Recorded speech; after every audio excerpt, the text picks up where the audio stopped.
without religion completely, suppose you removed religion completely from the world, that will not solve anything, because we still have not addressed what's the root cause of the problem. And the root cause of the problem lies within the human mind. Not because of, suppose you remove religion, still people will find other excuses for violence. Political systems are fighting with each other, nations are fighting with each other. And it's not that by some mysterious hand that history is repeating itself. The reason why history keeps repeating itself in cycles is just because the mind keeps repeating itself in cycles. So one of our greatest problems, which is why we're creating such a mess out of this planet, is that we're too much living according to our past conditioning, our past programming. We're not addressing the realities as they are. Because to address reality as it is, this needs an intelligence which is grounded in the present moment. So to solve one of the greatest problems for solving any problem is actually the very desire to solve the problem. Because before you start thinking about how to solve the problem, first you have to look at the problem. Now think about how to make a movement from point A to point B. And that's how always the human mind works. It's rarely ever grounded in reality. The mind is either daydreaming about the past or anticipation of tomorrow. And tomorrow, what's tomorrow? Just imaginary. It's just a concept. We're always seeing things through rose-colored glasses. It doesn't have to be rose-colored, any color, but we're not addressing realities as they are.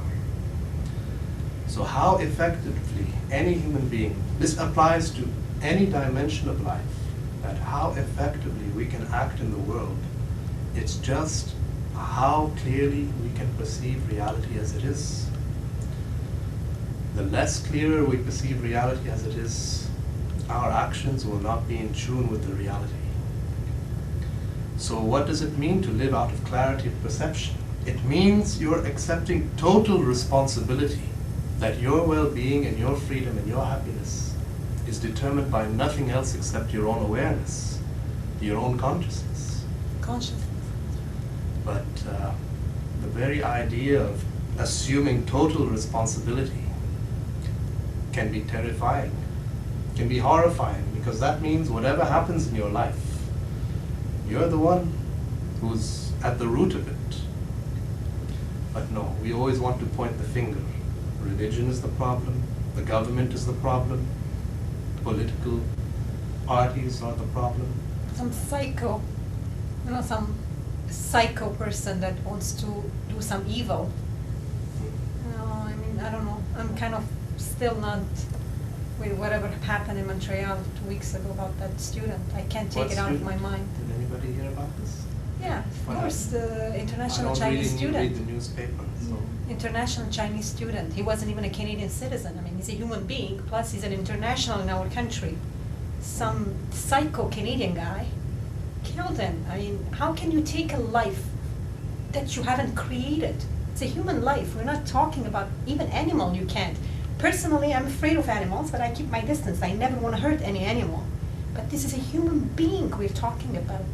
He killed a student. And you know how China is, one-child policy? So his parents don't have another child. I mean, look, I can't. It's been 2 weeks now. I can't even sleep.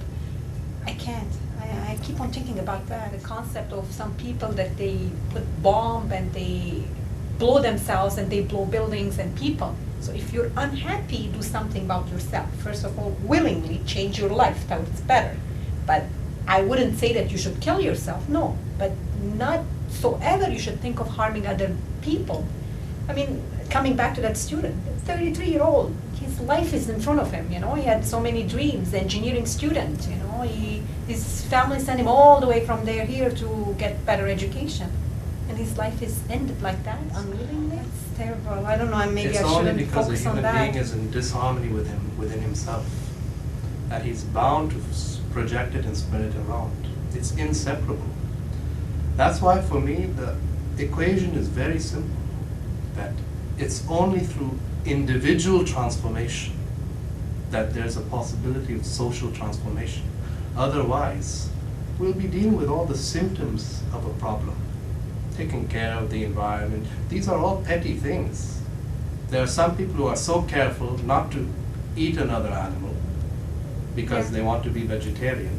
Vegan, But at the level of their mind, they're still violent. They don't know themselves. They've not inquired into themselves.